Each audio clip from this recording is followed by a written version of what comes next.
Hello, my name is Paula Pence. I'm an employee of the state of Nevada working at the Division of Child and Family Services Grants Management Unit. I will be providing an overview of the Promoting Safe and Stable Families program, also referred to as the Title IV-B Subpart 2 of the Social Security Act. In addition to the overview, I will cover Promoting Safe and Stable Family program goals and reporting program performance.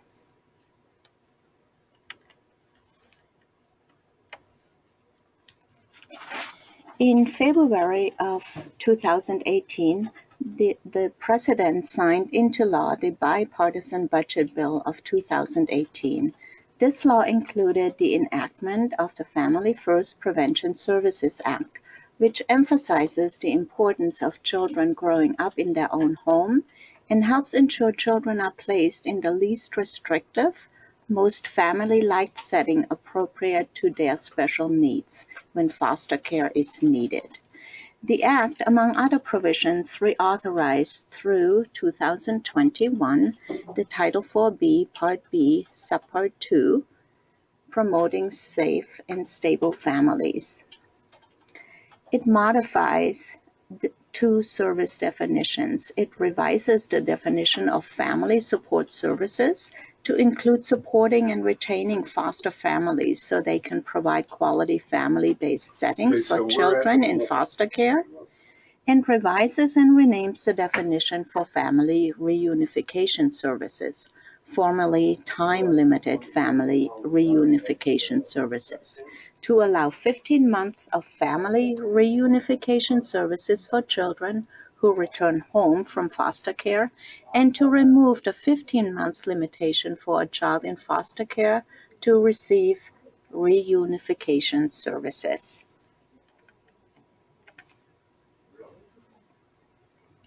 The purpose of the PSSF program is to promote flexibility in the development and expansion of a coordinated child and family services program that utilizes community-based agencies and ensures all children are raised in safe, loving families by protecting and promoting the welfare of all children, preventing the neglect, abuse, or exploitation of children, supporting at-risk families through services which allow children, where appropriate, to remain safely with their families or return to their families in a timely manner, promoting the safety, permanence, and well-being of children in foster care and adoptive families, and providing training, professional development, and support to ensure a well-qualified child welfare workforce. The program goals are to prevent the unnecessary separation of children from their families, improve the quality of care and services to children and their families, and ensure permanency for children by reuniting them with their parents by adoption or by another permanent living arrangement. States are directed to spend approximately 20% on each of the following service categories: family preservation, family support, family reunification, and adoption promotion and support services. Your PowerPoint will allow a link to the actual Social Security laws. I'm going to discuss each of these categories in detail. For family preservation, the definition includes services for children and families designed to help families, including adoptive, foster, and extended families at risk or in crisis, including service programs designed to help children where safe and appropriate return to their families from which they have been removed, or be placed for adoption with a legal guardian, or if adoption or legal guardianship is determined not to be safe and appropriate for a child, in some other planned permanent living arrangement. B. Pre-placement preventive service programs such as intensive family preservation programs designed to help children at risk for foster care placement remain safely with their families. C. Service programs designed to provide follow-up care to families to whom a child has been returned after a foster care placement. D. Respite care for children to provide temporary relief for parents and other caregivers, including foster parents. And E. Services designed to improve parenting skills by reinforcing parents' confidence in their strength and help them identify where improvement is needed and to obtain assistance in improving those skills with respect to matters such as child development, family budgeting, coping with stress, health, and nutrition. Family support services are community-based services designed to A. Promote the safety and well-being of children and families. B. Increase the strength and the stability of families, including adoptive, foster, and extended families. C. Support and retain foster families so they can provide quality family-based settings for children in foster care. D. Increase parents' confidence and competence in their parenting abilities. E. Afford children a safe, stable, and supportive family environment. F. Strengthen parental relationships and promote healthy marriage. And G. Enhance child development, including through mentoring.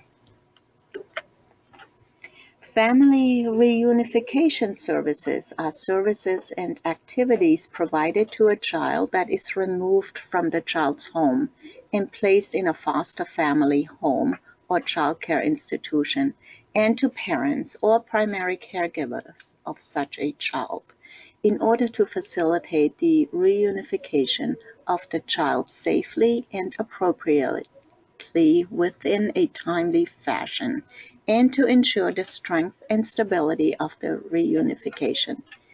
In the case of a child who has been returned home, the services and activities shall only be provided during the 15-month period that begins on the date that the child returns home. Services include A. Individual, group, and family counseling. B. Inpatient, residential, or outpatient substance abuse treatment services. C. Mental health services. D. Services designed to provide temporary childcare and therapeutic services for families, including crisis nurseries. E. Peer-to-peer mentoring and support groups for parents and primary caregivers. And F. Transportation to or from any of the services and activities described above. Adoption promotion and support services are services and activities designed to encourage more adoption out of the foster care system when adoptions promote the best interests of children, including such activities as pre- and post-adoptive services and activities designed to expedite the adoption process and support adoptive families. Services may include A. Recruitment and preparation of adoptive families interested in the placement of children awaiting adoption. B. Completion of an adoption home study assessment or social summaries of children waiting to be adopted. C. Post-placement supervision of children in adoptive placement. D. Post-adoption placement support. E. Counseling, treatment intervention, support group activities for adoptive families of special need children, and respite care services to adopted special needs children. The program requirements are listed from and copied from the request for proposal. In the request of proposal, the reporting requirements are listed as monthly financial status and request for funds report, which are due by the 15th of the month for the previous month. A year-end report is also required and is due July 15th, 2020. Another program requirement listed in the RFA is the match and cost sharing requirement, which requires a match of at least 25% of the total program cost, either in cash or in kind. A third requirement is collaboration with child welfare agencies. All applicants must demonstrate how they will ensure ongoing collaboration with their local child welfare agency in all aspects of services. These are typically listed in the Proposal Narrative Section B, Field 3. Agencies will be required to collaborate with DCFS and regional designated child welfare representatives.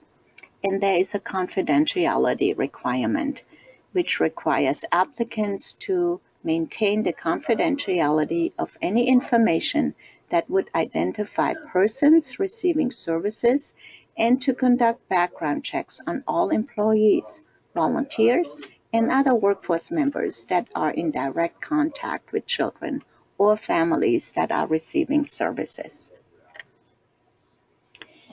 The GMU reporting goals are to obtain consistent and accurate reports and to align the reports to the service definitions. GMU is moving from monthly reports to quarterly reports, from hours of services provided to the types of services provided to individuals, from an Excel document adopted from ODES to a GMU report format that matches other programs, one report for the entire program, to a report for each of the 4 service categories. The quarterly report periods are listed below. So the first quarter of the state fiscal year is July 1 through September 30th, and the report is due October 15th for the previous quarter. So the second quarter, it starts October 1 and ends December 31st. The report is due January 15th. The third quarter of the state fiscal year begins January 1 and ends March 30th. Report is due April 15th. The fourth quarter begins April 1 and ends June 30th and is due July 15th, 2020. GMU is also interested in a year-end report, which is a reflection of the scope of work as proposed in the application. We are seeking to find information to determine the degree of program services that led to achieving the PSSF program goals. The previous report format is shown in this PowerPoint. You might be familiar with it.